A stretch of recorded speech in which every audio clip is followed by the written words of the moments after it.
Hello everyone, welcome to my channel. So I've started offering specialized one-on-one classes in physics, chemistry and math EE for both SL and HL. So for the rates, the standard rate is $35 per hour. If you book like 5 or more classes, it'll be 30, and if you book 10 or more, it'll be 25.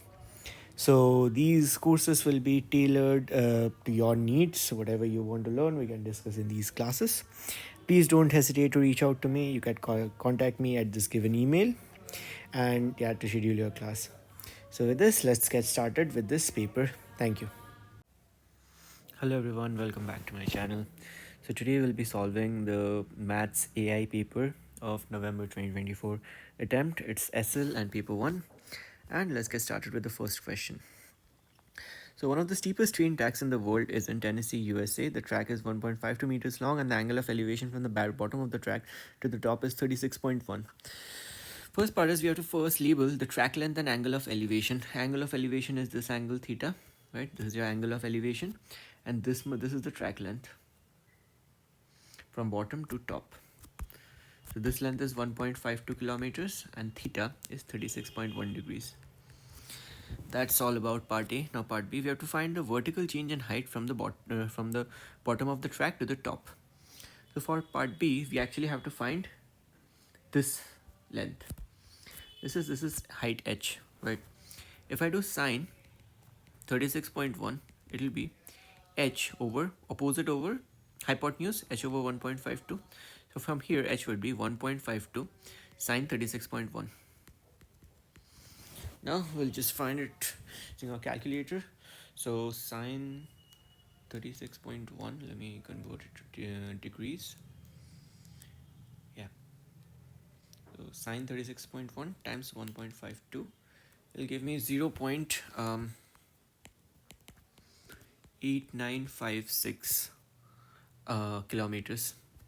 That's the answer to part B, and with this we are done with question 1. Moving on to question 2, we are given scores and frequency, right? Okay, so score is out of 7 points, 240 students, so it's a population, right? Find the mean and standard deviation of the test scores. So for this, we can directly use our TI, right? So I'm using a TI 84 plus CE, right? So first what you have to do is you have to open stat, right? Choose the first option, which is edit, and then enter list 1 and list 2. List 1 will be the scores, so list 1 will be 1, 2, 3, 4, 5, 6, 7, and list 2 will be the frequencies. So here's how your calculator should look like. 1 second. Yeah. So this is how it should look like after you plug in the values, right? Now when you're done with this, open stat again, go to calc and choose the first one, which is one variable statistics. List will be L1, frequency list will be L2 because you have plugged in the frequencies in the second list. Then head over, hit calculate. You will get this screen.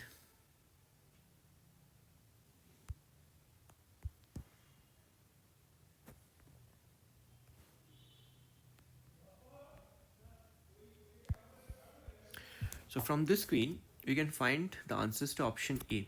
The mean, which is x bar, is 4.442 approximately. We have to round it to 4 significant figures, right? And what is the standard deviation? Standard deviation, I choose sigma x. Why sigma x? Because we are dealing with students here, which is a population, right? The sigma x is 1.657. That's the answer to part A. Fine. Now part B, all scores are multiplied by 10, right? The new mean and the new standard deviation. Now when we are multiplying it with 10, the new mean, right? It will be old mean times 10, so 4.442 times 10, 44.42. And the new standard deviation, this will be 1.657 times 10, which is 16.57. That's the answer to part B. And part C is, after scores have been multiplied by 10, 30 points are added to each of them, right? The new mean and standard deviation. Yeah, so new mean, right? It will be this mean plus 30. When you're adding something, the mean also gets added to, the number gets added to the mean as you're adding 30 to each of the data points, right? This 44.42 plus 30 will give you 74.42. That is the new mean. But the standard deviation will not change. Okay, this will same as, it will be same as 16.57. And that's the answer to part ABC of question 2. And now let's move on to question 3. So in question 3, we have a group of 7 adults and 60 children. They paid a total of $332. So A is the price of ticket price of adults, and C is the ticket price for children. Right. So 7 adults and 60 children paid total of $832. Right. The first equation will be 7A plus 60C. This is equal to 832. Right. And then 3 adults and 5 children paid 108. So 3 adults plus 5 children paid $108. So these are the equations in part A. In part B, we have to find the ticket price of an adult and a children. Now, basically to solve these two simultaneous linear equations, we can use our TI, right? For that, first you have to hit apps. Okay, so when you hit apps, you'll get the screen. Let me show it to you. Yeah. After getting the screen, you have to choose 9, which is this one. Polynomial simultaneous 2, this option, right? After 9, you'll get a screen like this, and you'll choose the second one, which is simultaneous equation solver, which is the second one. Then when you hit simultaneous equation solver, you will get this screen. 1 second. Yeah. So here we have 2 equations and 2 unknowns. So for equations, you'll choose 2, unknowns 2. Rest leave it as it is, right? And then after that, you'll get the screen where you have to exactly plug in the equation. So A is X and B is your C is Y in our case, right? You see, it's 7x plus 60 y equals 832, exactly like the first one, and 3x plus 5y equals 108, which is the second one.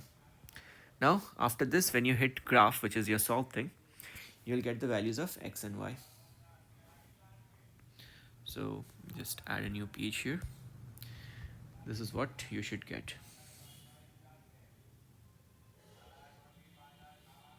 So you should get x equals 16 and y equals 12. So the answers would be A equals 16. So the ticket price for an adult is $16. This is B1. And B2 would be C equals $12. So prices for an adult's ticket is $16 and prices for a children's ticket is $12. Now, rounded to the nearest thousand, there were 203,000 visitors at the museum last year. Round on the lower bound. So we are rounding to the thousand, rounding to this place, right? So if the value is anywhere bigger than this, right, then or equal to this, we will round it to 203,000, and the upper limit is this. So if the value is less than or equal to 203,499, we'll again round it down to 203,000. So this is your lower bound, right, and this is your upper bound. Fine. So lower bound is 202500. Part C.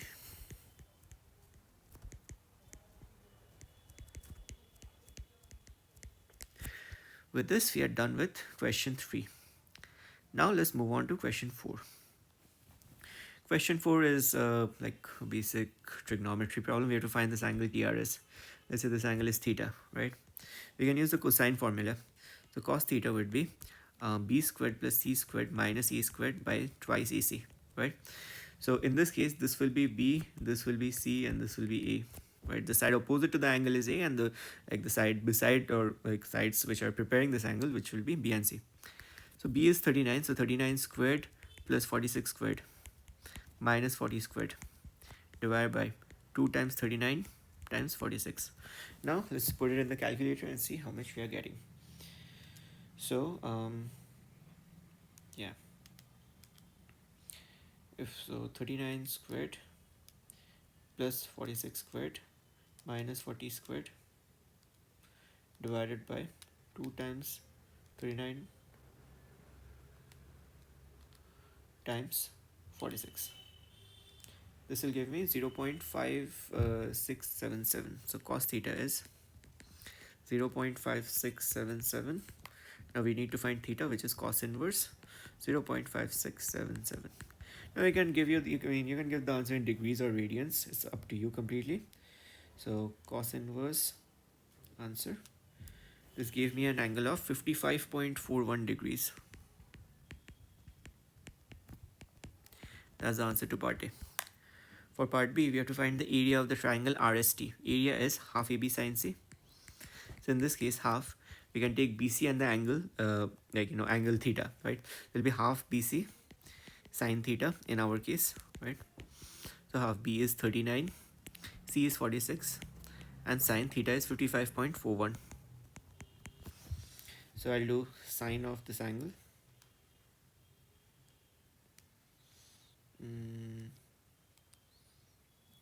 Times 0.5 times 39 times 46. This will give me 738.43. So unit is centimeter, right? So centimeter squared.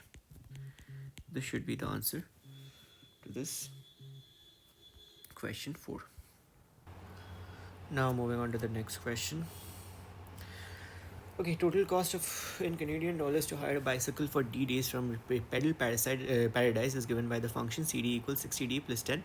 D is greater than or equal to 3 and D belongs to positive integers. Okay, total cost includes a fixed charge of to hire both a helmet and repair kit. Okay, what values 60 and 10 represent? Okay, so basically you see 60 is multiplied with D. So every day the price is increasing by 60. So 60 is the daily charge for the bicycle. Okay.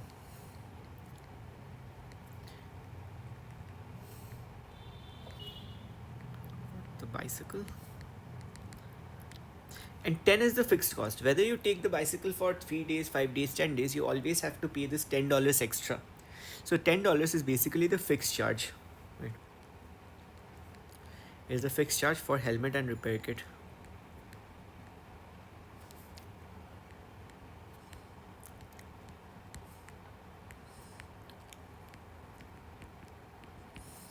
Now calculate the cost of hiring the bicycle for 5 days. So you just have to find C of 5.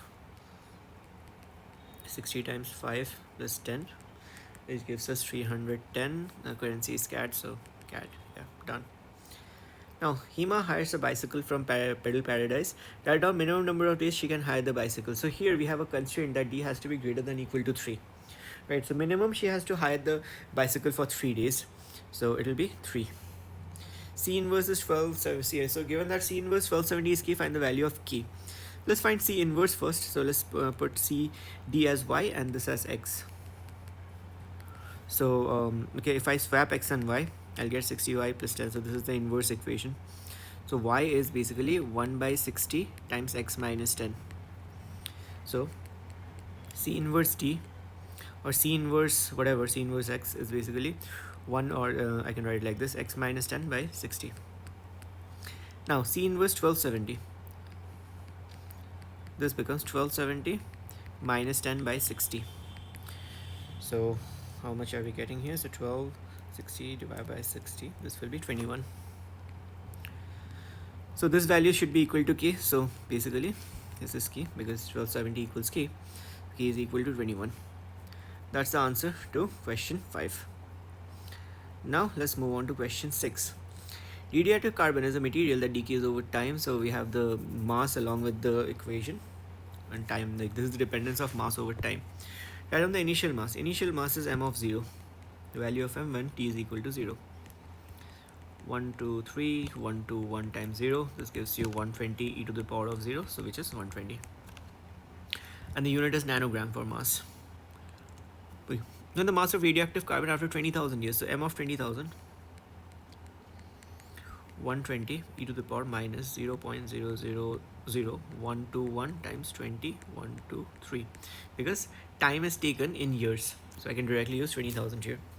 So if I plug it in, so let me solve this 0.00021 times 20, 1, 2, 3. I'll do e to the power of answer. Will give me this times 120. The answer should be basically 10.67 nanograms. This is the amount of radioactive carbon left after 20,000 years. Yeah. Well, the last part. Smallest number of years to complete more than half the sample to decay. Okay. Now this is the half-life concept, so half of this is 60, right? So your sample, this should be less than 60. So if half the amount, more than half of it decays, so this mass left would be less than 60. So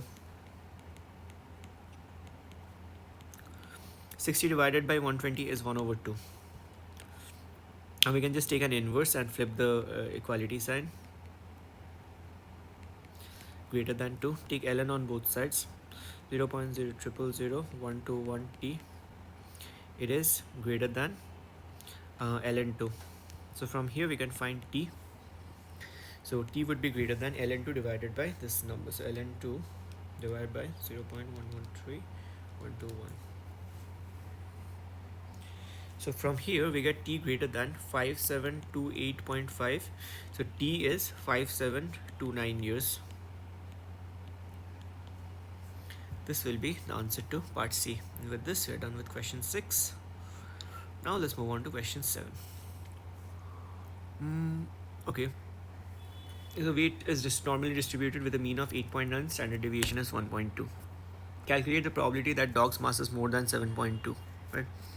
So for part A, I have to find P of X greater than 7.2. Okay. This will be equal to, we can just use a normal distribution on our calculator. For that, I'll just choose distributions, then choose normal CDF, then has to be greater than 7.2, right? So 7.2 would be my lower bound, and my upper bound will be a huge number. I can just put like a lot of 9s, it's fine. Mean is 8.9, and standard deviation would be 1.2. If I plug this in, I'll get the probability as 0.9217 approximately, right? And that will be the answer to part A. Now part B. The following curve represents this distribution. So we know that W less than A is 0.1 and W greater than B is 0.1 again. We have to find the values of A and B. Okay, fine. So P of, well, it's not X, let's use W because the mass is W given here. So this less than A is 0.1. We can use inverse normal distribution to solve for this. So for this, I'll again choose distributions and I'll choose inverse normal, which is the third option. Area would be 0.1. Mean would be, mean is 8.9. Standard deviation would be 1.2. And in this case, as I'm moving towards left, I'll choose the left tail. Yeah. And then if I evaluate this, I'll get the value of A as 7.36. Second one, for B. P of W greater than B is 0.1. Same thing, whatever, but this thing should be the right-tailed. So for that, again, distribution, inverse normal. Area, mu and sigma remains the same, just change the tail to right, paste it and evaluate it. You'll get the value of B as 10.44 approximately. A and B. Now both Scottish Terriers selected at random from a large population, probably that both dogs have a mass less than 7.2. So probability of weight less than equal to 7.2 is equal to 1 minus 0.9217. So this gives me 0.0783. So probability of both dogs weighing less than 7.2, this will be 0.0783 times 0.0783. So I can just square our answer and give me 0.00613. That would be the answer to question 7. Moving on to question 8. This one is a bit tricky. So first January, Anton invests 18,000 in a new bank. The account earns 4% simple interest on original 80,000 at the start of each subsequent year. The common difference is a simple interest, right? So just 4% of the initial would be your common difference. So every year this much amount will be added to your principal. So 18,000 times 4%, so 4 over 100. This will give you 720. The common difference is $720, right? Now part B. After K complete years, amount will be greater than 32,000. Find the value of K. So 18,000. So at end of every year, the amount increases by this. So I can, instead of n minus 1, I can just do plus 720 times n, right? This has to be greater than 32,000. The 720n would be greater than 32,000 minus 18,000, which gives you 14,000. N would be greater than 14,000 divided by 720. So n would be greater than 19.44. So n is equal to 20.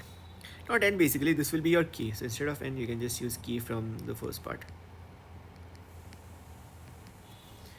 So key will be equal to 20. So at 20 years, the value in Anton's account will be greater than 32,000. Yeah. All about question 8. Moving on to question 9. The records at a driving school show that 60% of the students pass the driving test on the first attempt. Fine. Group of 30 students take the driving test for the first time. Quality control, the driving school uses the model binomial 30,0.6. Calculate the mean and the variance. Okay, fine. Now, mean of x is same as the expected, expected number of students who would pass the test. So A1 would just be, mean would be same as n times p. 30 times 0.6, which gives you 18. This is the mean. For variance, the formula is npq. Fine.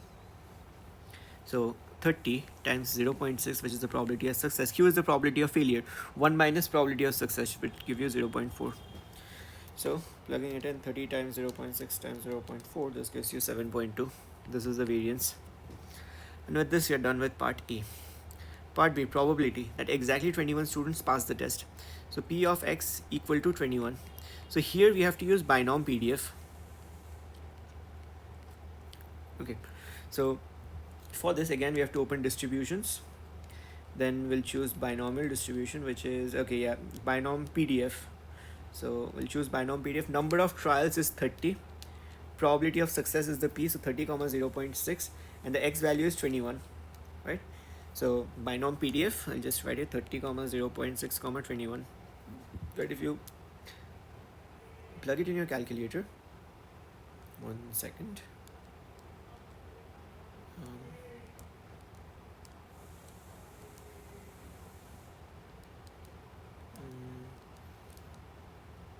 Yeah, so distribution, binom PDF, trials all done. So we should get the value of 0.0823. Now, next one is fewer than 12 students pass the exam. So you have to find P of x less than 12. X less than 12 is same as x less than equal to 11, right? For less than equal to 11, we'll use binom CDF.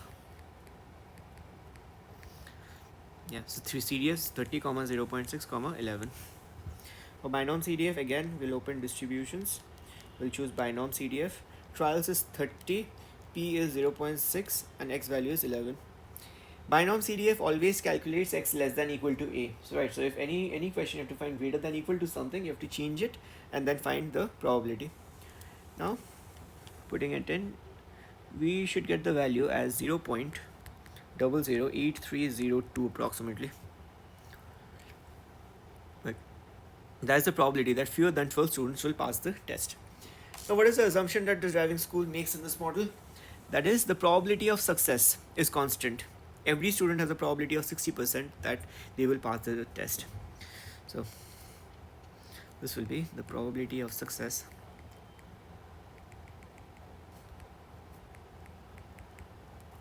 is constant. Done. Now the next part. When Humberto retires, he invests 300,000 in annuity fund that earns interest at nominal rate of 3.8% per year compounded monthly. Humberto then withdraws 2,800 at the end of every month to pay for his living expenses. We have to find the value of this annuity fund after 8 years. Okay, so let's try plugging in. So number of times it will get compounded, getting compounded monthly, right? So he's investing for 8 years. So 8 times 12 will be 96 months.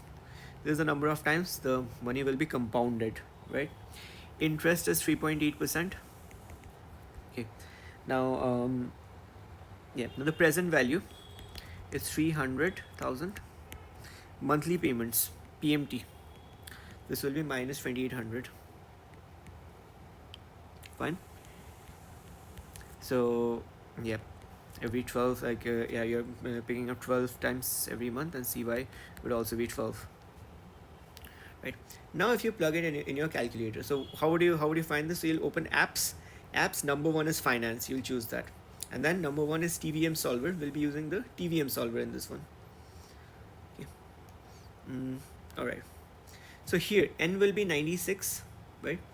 PV will be 300,000, PMT is minus 28, and in that case, P by V is PY is 12, CY is 12, right? And then payment would be yeah, payment is at the end of every month, right? So you'll choose PMT as end. So your setting should look like this. This is how your calculator should look like. Sorry.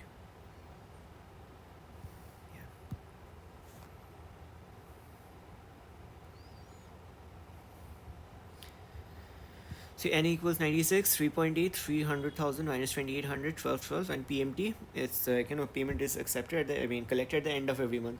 Then move the cursor to the FB, and then just hit solve. After hitting solve, you should get this screen.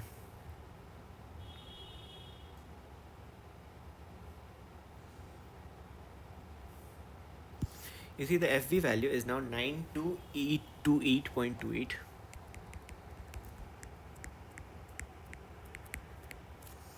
$8. So this is the future value of the annuity fund after 8 years. So this will be your answer. Now, how many times will Humbert to be able to make these withdrawals? So he'll be able to make these withdrawals until the future value becomes 0, right? So we have to find n. N is not known to us. Interest same 3.8%.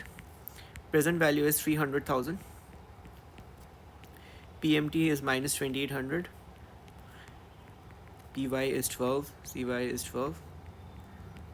Then n, the FV future value will be equal to 0. So when the future value becomes 0, it's the end. He kind of the fund, like the total value of the annuity becomes 0. If I do the same thing, right, if I make the future value 0, I should get a screen like this. Yeah.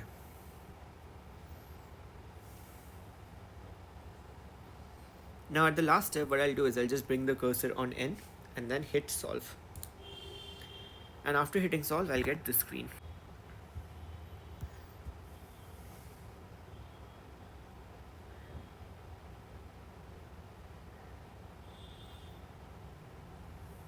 Yeah.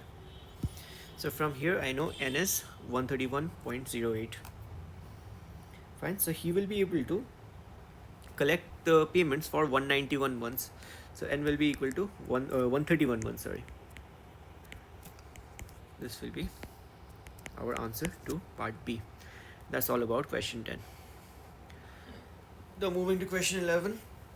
Fair game is played where points are scored as follows: win is W, draw is 0, loss is minus 7. Find the value of P. So total probability should always be equal to 1, right? So if I add all these up, should sum up to 1. From here, 1 minus 0.4 is 0.6, 0.6 minus 0.35 is 0.25. The first part P should be 0.25.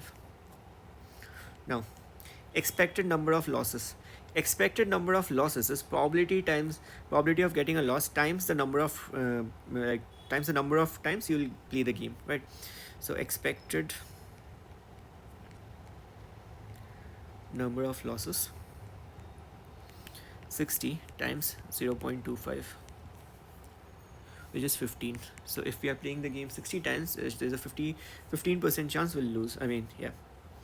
Not 15%, it's like out of 60 times, 15 times we should lose. Calculate the value of W that the game is fair. If the game is fair, right, the expected number, right, or the expected value will be equal to 0, which is EX. This should be equal to 0 if the game is fair. So if EX is equal to 0, so probability times the value of X, 0.4 times 0, 0.25 times negative 7, this entire thing should be equal to 0. So this makes W as 7 times 0.25 by 0.35. So okay,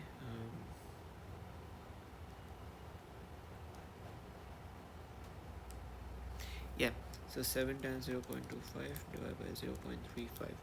This should give me the value of W as 5. That will be the answer to part C. Yeah.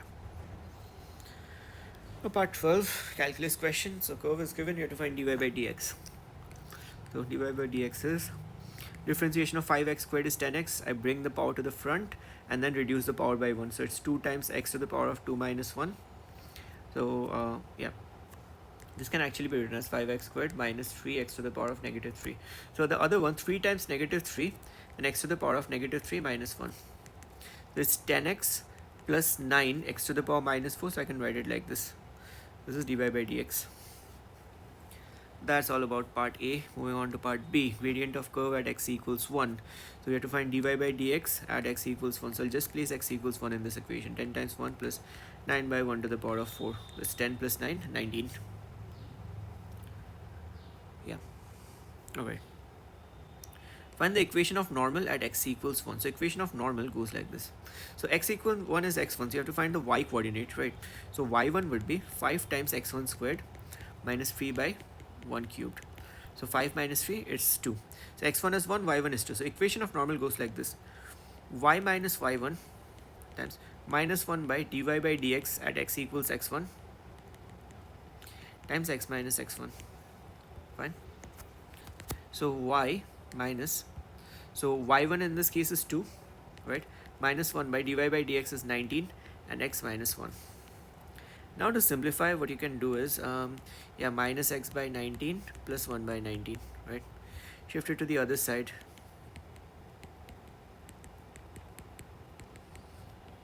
So minus x over 19. So 19 plus 2 is 32, 38, 38 plus 1 is 39, 39 over 19. This is your equation of normal.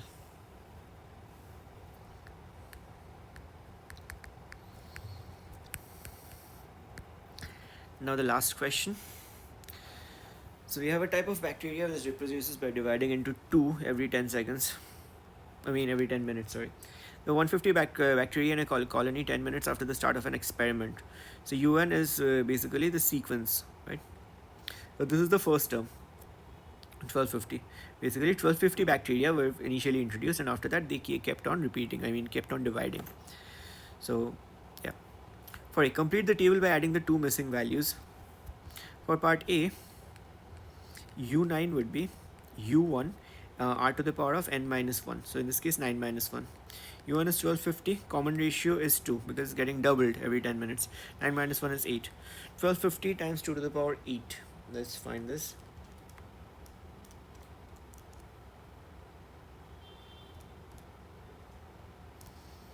This should give you a value of 320,000. Okay, this will be 320, 1, 2, 3. And U key would be U1 r to the power of k minus 1. So 1250, 2 to the power of k minus 1. So that will be this one, 1250, 2 to the power of k minus 1. That's all about part A. Now part B. As the bacteria increases from 1250 to 2500, total number of bacteria in divisions is 1250. When the value of n, when the number of bacteria is 1.28 times 10 to the power of 6. Fine. So B1. So UN equals 1.28 times 10 to the power of 6. So UN is 1250, 2 to the power of n minus 1. We can simplify a bit and then use our solver, or you can directly use the numeric solver to find this. For the solver, you just go to math and then just head on to numeric solver, which should be at the end of TI-84. Then the first equation will be 1250 bracket 2 to the power of bracket x minus 1. That's your first equation. Second equation would be, the second one, E1 is that, so E2 is 1.28 times 10 to the power of 6. Okay. You should get something, it should show something like this. Placing it here.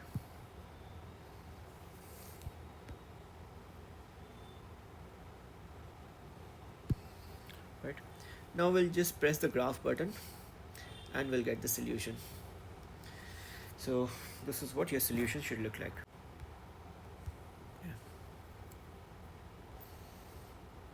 So if you check, solution is x equals 11, right?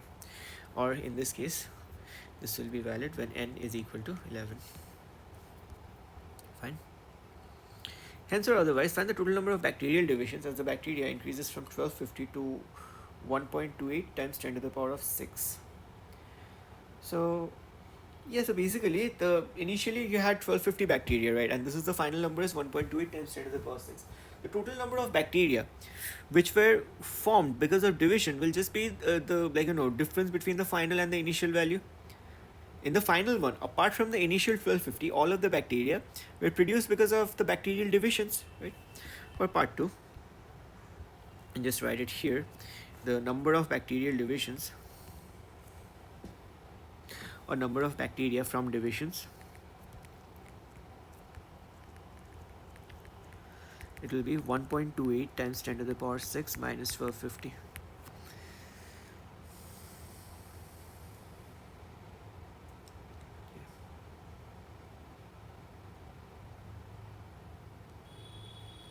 Alright, perfect. Now, if I put it in my calculator,